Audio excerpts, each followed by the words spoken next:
اب کچھ خبریں کھیل کے میدان سے۔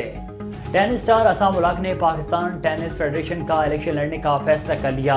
عصام الحق قریشی ٹینس فیڈریشن کے صدر کا الیکشن لڑیں گے، جبکہ آرمی اسپورٹس ڈائریکٹوریٹ کے میجر سلمان سیکرٹری کے امیدوار ہوں گے۔ پاکستان ٹینس فیڈریشن کے الیکشن 10 فروری کو ہوں گے۔ آرمی، ایئر فورس، نیوی، پی او ایف واں سمیت دیگر اداروں نے عصام الحق کی حمایت کا فیصلہ کیا ہے۔ ٹینس اسٹار عصام الحق نے کہا ہے کہ اسٹیک ہولڈرز کی سپورٹ پر شکر گزار ہوں۔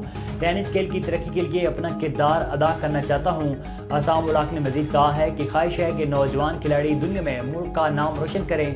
پاکستان ٹینس فیڈریشن کا صدر منتخب ہونے کے بعد ترجیحات کا اعلان کروں گا۔ طارق بگٹی کو پاکستان ہاکی فیڈریشن کا صدر مقرر کر دیا گیا۔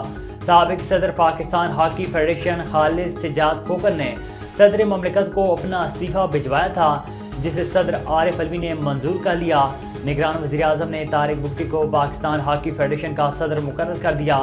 وزیر اعظم کی منظوری کے بعد پاکستان سپورٹس بورڈ نے نوٹیفیکیشن جاری کر دیا۔ نگران وزیر اعظم انوار اللہ کاکڑ نے گزشتہ 22 دسمبر میں طارق حسین بگٹی کی بطور ایڈ ہاک صدر پی ایچ ایف نامزدگی کا اعلان کیا تھا، جبکہ خالد سجاد کھوکھر 8 سال 4 ماہ تک پاکستان ہاکی فیڈریشن کے صدر رہے۔ نگران وزیر اعلیٰ پنجاب محسن نقوی پاکستان کرکٹ بورڈ کے بلا مقابلہ نئے سربراہ منتخب ہو گئے۔ پی سی بی ذرائع کے مطابق محسن نقوی کے مد مقابل مصطفیٰ رمدے نے کاغذات نامزدگی جمع کرائے تھے۔ مصطفیٰ رمدے کی محسن نقوی کے حق میں دستبرداری کے بعد محسن نقوی بلا مقابلہ سربراہ پی سی بی منتخب ہو گئے۔ نگران وزیر اعلیٰ محسن نقوی کی بطور چیئرمین پاکستان کرکٹ بورڈ 3 سال کے لیے تقرری ہوئی ہے۔ پی سی بی کے بورڈ آف گورننس کے ممبران نے کرکٹ بورڈ کے نئے سربراہ کا انتخاب کیا۔